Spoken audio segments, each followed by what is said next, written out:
শহরের রামনগর বাণী বিদ্যাপীঠ গার্লস স্কুলে মঙ্গলবার গভীর রাতে চোরের দল হানা দেয়। কম্পিউটার রুমের তালা ভেঙে ভেতরে ঢুকে তারা 5টি ইউপিএস, একটি ল্যাপটপ এবং একটি ফ্যান মোটামুটি গুছিয়ে নিয়ে যাবে বলে, কিন্তু আর নেওয়া সম্ভব হয়নি তাদের। তার আগেই রামনগর ফাঁড়ি থানার পুলিশ টের পেয়ে যায় এবং স্কুলের ভেতর চোরের অবস্থান তারা টের পেয়ে যায়। তারাও স্কুলের ভেতরে ঢোকে, চোরের দল টের পেয়ে এসব ফেলে পালিয়ে যায়। সুতরাং পুলিশ কাউকে আর ধরতে পারেনি।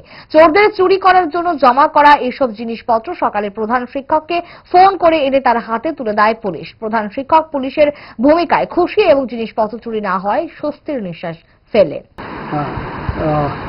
আসলে গতকালকে যে ঘটনাটা ঘটেছে এর আগেও 7-8 বার চোরের দল স্কুলে হানা দিয়েছে এবং তারা বেশিরভাগই আসলে নেশার সাথে তারা যুক্ত।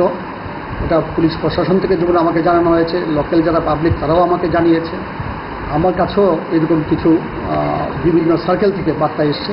তো গতকালকে রাত্রে 12টা নাগাদ ওই চোর ঢুকেছে। চোর ঢুকে আমাদের যে কম্পিউটার রুম এটা ভেঙেছে, দরজা ভেঙে এখান থেকে 5টা ইউপিএস, দেন একটা ল্যাপটপ, দেন একটা ফ্যান, এরকম প্রায় 1 লক্ষ টাকার সামগ্রী তারা একেবারে গুছিয়ে নিয়েছিল, একটা প্যাকেটে করে গুছিয়ে নিয়েছিল। তারা শুধুমাত্র এগুলি নেবার প্রস্তুতি নিচ্ছিল।